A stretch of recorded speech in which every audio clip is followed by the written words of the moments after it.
Check one, check two. Well, this is working. All right.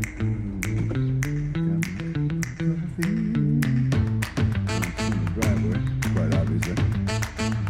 Exciting. Okay, I'm backing up. It is a Monday.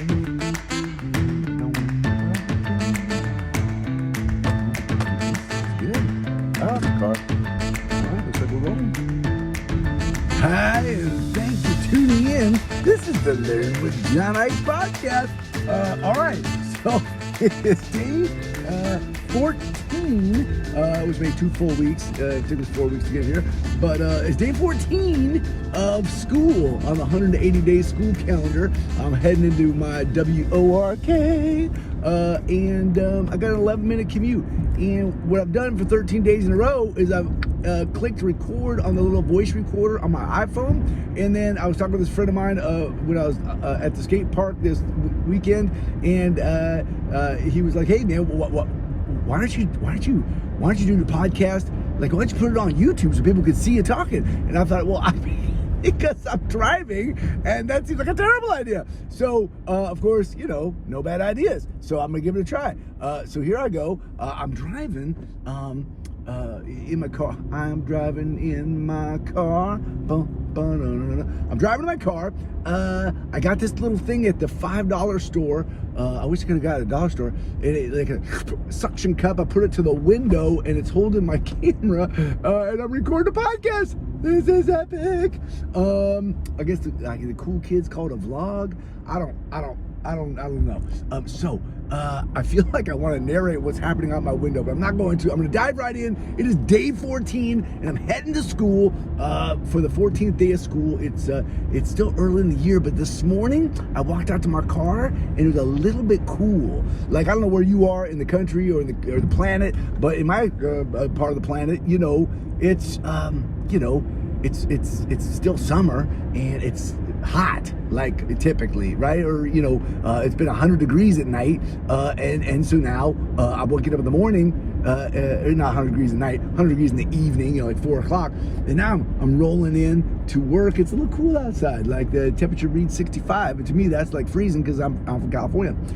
So it's good, man. It's starting to feel like fall. People are starting to do the fall festivals and the harvest festivals, and believe it or not, prepping for the Halloweens and the whatnots, man. And school has just started. It's day 14, and as I left work on Friday, what I was noodling on was I met with my admin team, kind of sat everybody down and said, hey, watch this video. It's a silly video that I recorded a few years back about our philosophy around like observation, evaluation, goal setting. Basically, I think the whole system is a little broken because it's codified in education code that it should be this way, that way, and the other way. And look, once you codify something for an entire state that serves millions and millions and millions of children and employs hundreds of thousands of educators, once you set one set of rules, it's a one-size-fits-all, and you know how I feel about that. So, I sat with the admin team. I said, look, this is it's never a gotcha. It's actually, I'm not coming to observe you in your classroom as an expert, because Lord knows I'm not an expert in your content area, in your grade level. Like, you're the expert.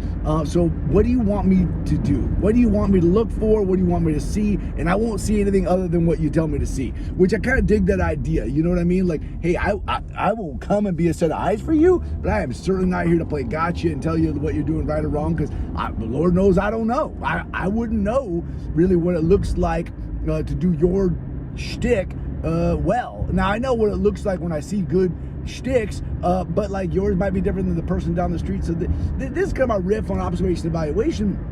And so I sat down and said, hey, look, like the first part of the year, we always set goals. And look, I love me some goals. Like everyone sets goals. But recently I read that book, Atomic Habits. It was like a year ago, maybe 6 months ago. I don't know, time has been a time warp, right? And the whole thing I took away from the book was that like systems are better than goals. Habits are better than goals. Like, if you set a goal, man, you don't set a habit to meet that goal, then you're not probably going to meet that goal unless, I don't know, right before, that goal is due, you start cranking on it real hard. Which reminds me of this really interesting piece of research, Parkinson's Law. Parkinson's Law says that a task will take the amount of time allotted to that task, right? So you're like, oh, I got this homework, it's due in 1 week, I will do it the night before. I got this homework, it's due in a month, I will do it the night before. Like, however much time you allot to a task, Parkinson's Law says that's how long the task will take. So again, like you're sitting down at the beginning of the school year, it's day 14, you're sitting down to write some goals. What are some goals I'm working on in my edu, in my edu classroom, or my edu admin, or my edu, whatever, like whoever you are in the edu sphere, what goals you set for this year? Oh, I'm a classroom teacher and I really want to work on classroom management because I'm in the first 5 years of my career. Great goal. It's worthless unless you're going to create a habit that goes along with it, right? Now, we don't know what habits to set, so maybe the goal is create a habit that says every day when the bell rings, X will happen. Then we got a stimuli, the bell, and then we got an action, X, and then you give yourself a little reward if Y happens, and now you've created a habit. And if you do that habit, 180 times in a row, by the last day of school, you may have met your goal. But like just setting a goal, being like, I'm gonna work on classroom management. Same thing for admin. Like, look, like I'm gonna increase, the two-way communications in my system, or in my school system, in my school, or in my department. Great goal. It ain't ever gonna happen unless you set a habit that goes along with that, right? How will you meet this goal, I guess, is part of the goal. And I know people set SMART goals, and what is oh man, what is a SMART goal, right? It's specific and measurable, attainable, realistic, and time sensitive. Oh, check. I guess that kind of creates a habit, but does it? Does it say what's the stimuli? When X happens, I'm gonna do Y. The guy who wrote the Atomic Habits book said, look, if you get 1% better every day, in 100 days, bam, look at all that movement you're gonna make. He says, runners who wake up in the morning, the stimuli is I wake up, or my alarm goes off, and the very first thing I do, right? The habit is, alarm goes off, I put on my shoes.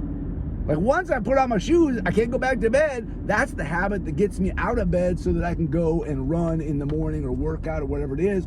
That to me makes a ton of sense. Okay, you gotta set goals. I get it. But I think it'd be kind of cool if we set habits. Hey, this year, when X happens, I'm gonna Y, and then it's like action research, right? Then I'm just researching, what happens when I do X every time the bell rings, or every time, we go to some collaboration time, or every time, what habit can I set that says, oh, this regular trigger has happened, this regular stimuli has happened, and then I'm gonna act accordingly. Now, if you set a habit as opposed to a goal, then you're successful every day, or every time that stimuli happens. Rather than saying at the end of the year, were you successful in meeting your goal this year? Oh, I forgot what my goal was. Or oh yeah, I measured it by this data that was produced 9 months after I set the goal. I don't know. I mean, I'm sure.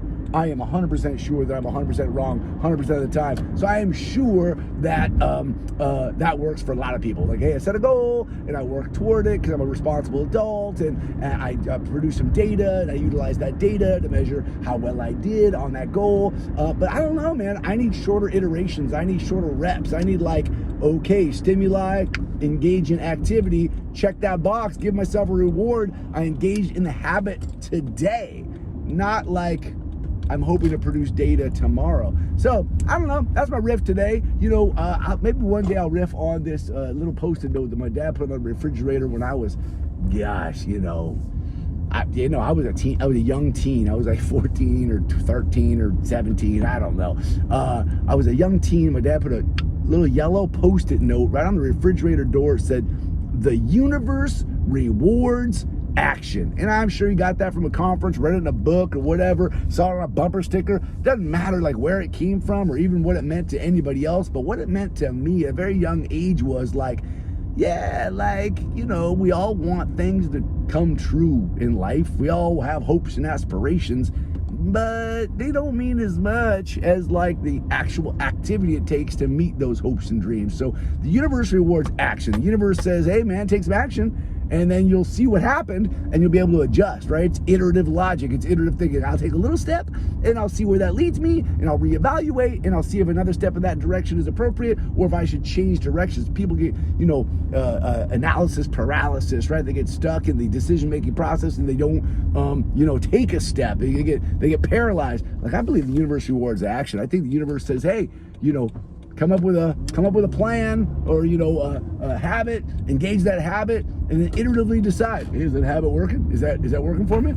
Okay, I'm pulling up on the school right now. It's day 14. I'm gonna go in and find my little parking spot. I added the video today. I'm gonna go back and look at it. It was a trip, man. I don't know if I like looking at my face this close, but I don't know. My buddy who I was talking to this weekend at the skate park said, hey, if you do the video, people might leave comments. That'd be a cool way to connect with people, because people aren't as likely to comment on a podcast. There's no little comment bar there, right? So there you go. I'm throwing this on the YouTubes on day 14. Hey, leave a comment. My name is John Eick. You can find me on the Twitters at John_Eick. You can tweet at me. You can hit me up on my website, learnwithjohneick.com, or you apparently, if I do this, you can leave a comment right here on my little YouTube riff. All right, it's day 14. I hope you have an epic day. I'm going to drive over here and find me a little parking spot in this parking lot on a Monday. Thanks for listening. I'll catch you next time.